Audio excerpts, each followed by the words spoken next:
சிறகடிக்க ஆசை சீரியல்ல இனி எபிசோட்ல என்ன நடந்திருக்கு அப்படின்னு பார்த்தீங்கன்னா, இப்ப ரோஹிணி கனகாவுக்கு மேக்கப்ப போட்டுட்டு கிளம்புறாங்க. கரெக்ட்டா கிளம்புறப்ப நம்ம மொட்டை சந்தோஷ பார்த்துடுறாங்க. ஆனாலும் வந்து பார்த்தீங்கன்னா, சந்தோஷ் என்னோட ஃப்ரெண்டோட கல்யாணம் அப்படின்னு சொல்லி சமாளிச்சர்றாப்புல. அதுக்கப்புறம் எப்ப என்னோட 5,00,000 குடுப்பீங்க அப்படின்னு கேட்குறப்ப, கூடிய சீக்கிரத்தில குடுத்துருவோம் அப்படின்னு சொல்லி அனுப்பி வச்சர்றாங்க. ரோகிணி அங்கேருந்து கிளம்பிட்டாங்க. ஆனா நம்ம சந்தோஷ முத்துவும் மீனாவும் பார்த்துடுறாங்க. இங்க என்ன பண்ற அப்படின்னு கேட்குறப்ப, என்னோட ஃப்ரெண்டோட கல்யாணம் தான் அப்படின்ன உடனே, ஓ! நீ இந்த பொண்ண தான் மனோஜுக்காக கேட்டியா? மனோஜ் முடியாதுன்னு சொன்ன உடனே, வேற ஒருத்தன பார்த்து இந்த பொண்ணுக்கு கல்யாணம் பண்ணி வைக்கிற அப்படித்தானே? ஆமா, ஆமா அப்படின்னு சொல்லி நம்ம மொட்டை பாஸு சமாளிச்சுட்டு ரூமுக்கு ஓடி போய், போச்சு போச்சு. இங்க முத்து, மீனா, உன் தம்பி ரவி, ஸ்ருதி எல்லாமே இங்க இருக்கிறாங்க. அவங்க தான் இங்க கான்ட்ராக்ட்டே எடுத்திருக்காங்க. எப்படி கல்யாணம் பண்ண போற? அப்படின்னு உடனே மனோஜ் என்ன செய்யறதுன்னே தெரியாம முழிச்சுக்கிட்டு இருக்கிறாப்புல.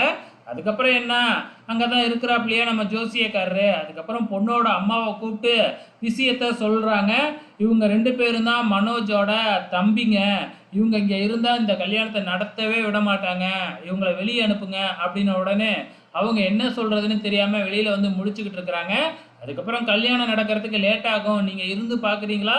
இல்ல போறீங்களா? அப்படின்னு கேட்ட உடனே, எங்களுக்கு வேலை இருக்கு அப்படின்னு சொல்லிட்டு நம்ம முத்து, மீனா, ஸ்ருதி, ரவி எல்லாருமே அங்கேருந்து கிளம்பிடுறாங்க.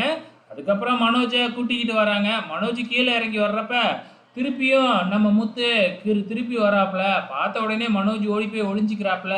முத்து எதுக்காக ரிட்டர்ன் வந்தாப்புல அப்படின்னா, மீனாவோட பர்ஸை மறந்து வச்சுட்டாங்களாட்டுக்கு. அதை எடுக்கிறதுக்காக தான் வந்திருக்காப்புலையாட்டுக்கு. ஸோ இப்போ பர்ஸை எடுத்துக்கிட்டு கிளம்பிடுறாப்புல. அதுக்கப்புறம் என்ன, நம்ம மனோஜ் வந்து கனகா கழுத்துல தாலியும் கட்டிடுறாப்புல. தாலி கட்டின கையோட கோயிலுக்கு போகணும் இல்லையா? அதனால கோயிலுக்கு போறாங்க. அவங்க எந்த கோயிலுக்கு போறாங்க அப்படின்னு பார்த்தீங்கன்னா, நம்ம விஜயா ஒரு கோயிலுக்கு போகணும்னு சொன்னாங்க இல்லையா? அதே கோயிலுக்கு தான் பார்வதியோட வந்திருக்கிறாங்க.